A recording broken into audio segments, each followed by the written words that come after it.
And here in Kern County and across California, it's really heat that will be the big story as we get into the weekend. Some of the hottest temperatures that we've seen so far this year.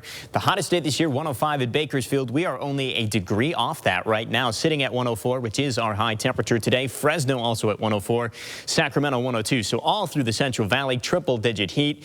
That's really not going to change as we get into the weekend. Here's your weekend forecast. Tomorrow, still just as hot, 104. Good news, though, not the type of weather pattern that heats up the coast. So even places like LA are going to be way more comfortable than we are. So there are some options to beat the heat there. And the same thing is true into the day on Sunday. Even far northern California, the north end of the Central Valley, the Sacramento Valley, under 100 degrees by Sunday. So a little bit of progress there, but it's going to be a lot longer than that before we see any progress on our temperatures here in Kern County. Let's get into our weekend highs across the board, starting with actually the weekend lows. As you can see, warm tonight.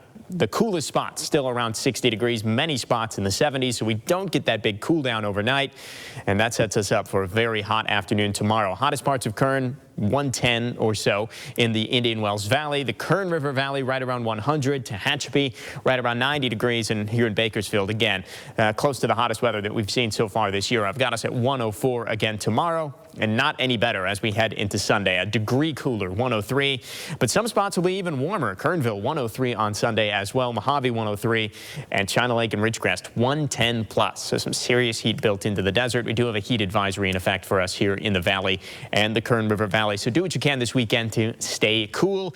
And again, you're going to need to do that longer than just the weekend. But let's start with tomorrow here, get you an idea of how the day plays out. This will be about the same on Sunday. Already 83 by 8 a.m., 96 by lunchtime. We'll probably hit 100 around 1, 2 in the afternoon and stay there into the early evening. 103 again on Sunday, 104 Monday, so temperatures jumping right back up. 102 Tuesday, and then a little glimmer of hope. Temperatures dropping a touch by the end of the forecast. Even some signs by late next week. Could see a bit of monsoonal moisture. So I've got a couple clouds in the forecast. Not calling for rain anytime at this point, but it's certainly something to watch as we head into next week. A pretty big shift in our weather pattern. But again, that shift is going to take a while to get here. So for the Kern River Valley, next several days in the triple digits, mountains in the 90s, and desert areas very, very hot. But we do see that general cooling trend across the board by the end of the forecast.